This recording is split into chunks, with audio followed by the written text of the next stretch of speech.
So, it could be, they're gonna put signs up across the street saying there's no parking on that side? Is that what's gonna happen? Yeah, Greg, do you want to address that? Okay. Yep, that would be the plan, is we would, Okay. the resolution you passed will sign it for you. So, well, if there's two people parking on that side, will they be ticketed?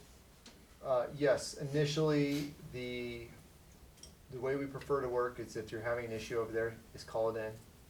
And then we'll have, Okay.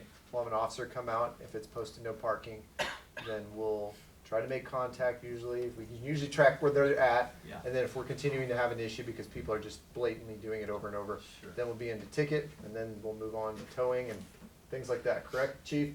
Yes, sir. There you go. Okay, another area is up by Hughes Brothers, just over there, well, they park along the evening crew or the afternoon guys that work late.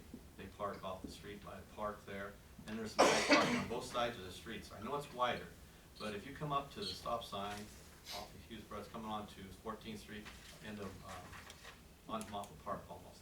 And if you, I've had times when people come up there and you didn't see them till they pass cars because there's pickups parked there and it's sometimes a little hard to see. So that's something to consider as well, if you would. I think this is gonna be a work in progress down Sure. there.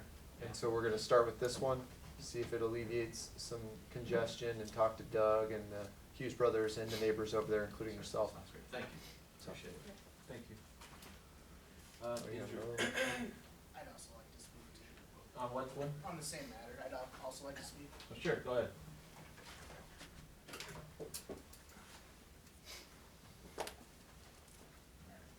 So I'm Jordan Lakeband, I live at 215 South 14th, neighbors with Rich. Is this gonna be an all-year sign, gonna be no parking on the east side all year long? Okay, I just wanted to voice my opinion that I appreciate that there's parking on both sides with Hughes Brothers, and that being one of the only north-south roads in the area, so it's well-trafficked. I appreciate it being, parking on both sides, cause it slows people down, especially with Hughes Brothers. I'm not saying everybody that works at Hughes Brothers likes to speed, but there's quite a few individuals that like to take the road pretty quick, and being cars parked on both sides, it does slow them down significantly. So that was my opinion, I just wanted to kinda get it out there, but, yeah. So- Well, we're gonna try this and see, you know, a big part of any time we change, you know, signage on our streets, you know, a big part of it comes down to the enforcement side of it, because, you know, you put up as many signs as you want, but unless it's being enforced, you know, initially when we change signs, I like to put like a red flag or something on the sign, because people who've been parking there for years and years and years may not even see the sign initially because they're not looking for it. And so, you know, we kinda like to make sure that we give them an opportunity to become aware of it, and then we'll start enforcing it with tickets as it becomes an issue. If we feel like they are now aware of it and they don't care, then that's the next step. As far as, you know, how fast people are going through there, again, that's also gonna be an enforcement issue. You know, we still have speed limits, you know, in that area. And so that's just something I think as we try to enforce maybe the parking, portion of it, that's something else I assume we can keep an eye on is the speed of traffic, especially if it's, I assume it's during certain times of day when shifts are coming on or Right. going off, and we can probably, figure that out and try to address that, cause it is an odd, you know, and just the way that's laid out with the park there and some of the industrial components in right next to a neighborhood, essentially gets a sort of an odd configuration of needs, parking needs down there. But I appreciate your comments. And one more thing, Sure. being I live at 215, so I'm on the west side. Moving all the cars to the west side limits the visibility of my house, and I'm expecting a child in July. So it limits the visibility for vehicles to children running out in the street, whatnot, and also the public to the vehicles traveling. So I mean, there's safety concerns as a resident right there.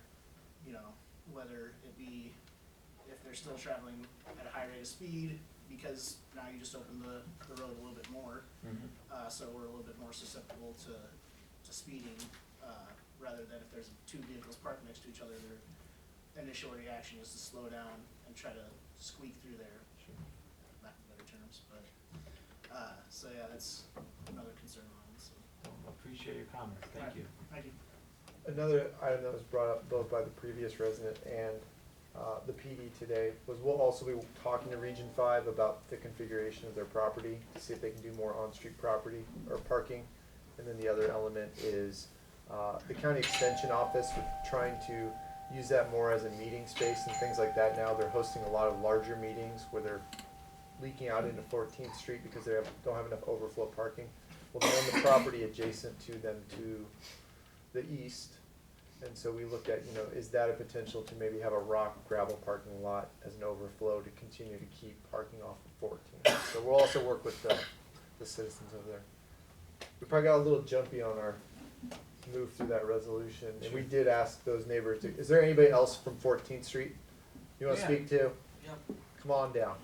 Sorry, I just know we asked them. No, I didn't realize we sent you an invitation. They didn't tell me. Yeah. Dale Welcome. Grimes. I don't live there, but I've got my shop down there at 319 South 14th. And I don't have any problems with eliminating parking on the east side of the street, but there is another issue.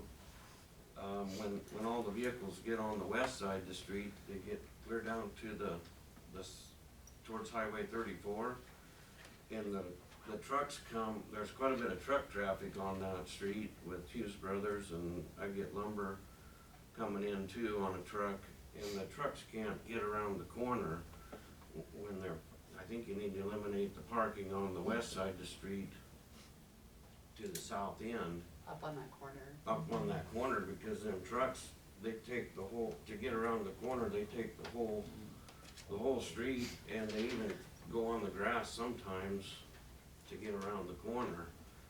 Basically from that field access cutout right Yeah. there, to the south. Right. So if you got cars, there's no way a semi's gonna get around that corner if you got cars parked on that side. So that's another issue. And I've watched the farm equipment, when they're parked on both sides, the farm equipment comes through in the spring and in the fall, and they can't get through with cars on both sides. And, as a business owner, when I built my building, I was required to have 14 parking stalls.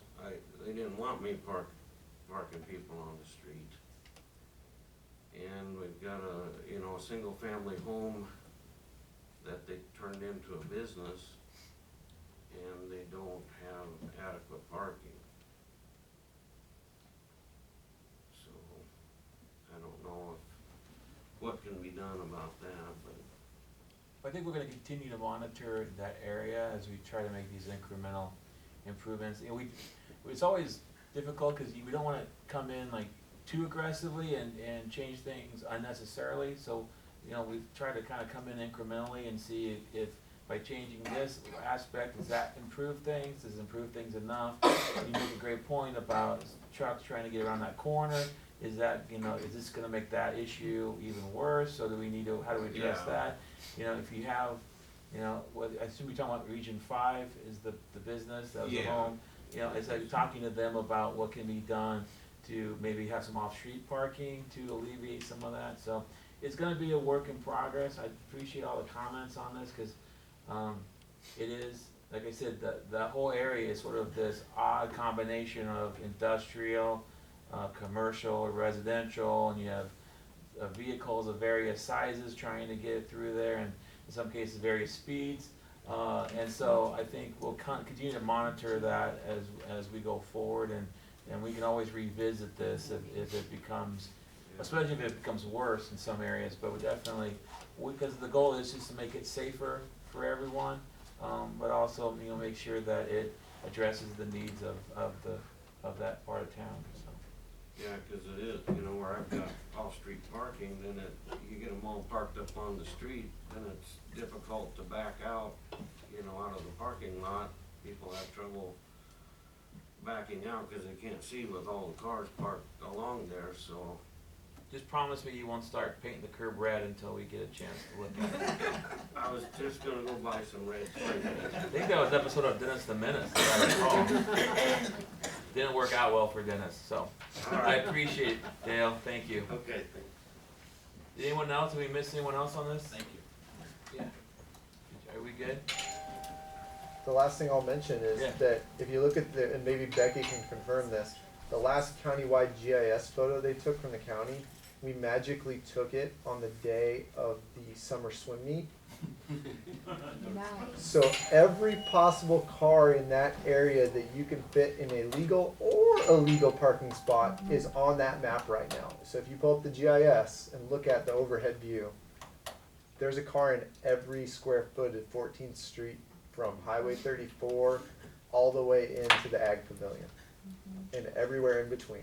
And so we actually got a really good view of how bad it can be and what it looks like.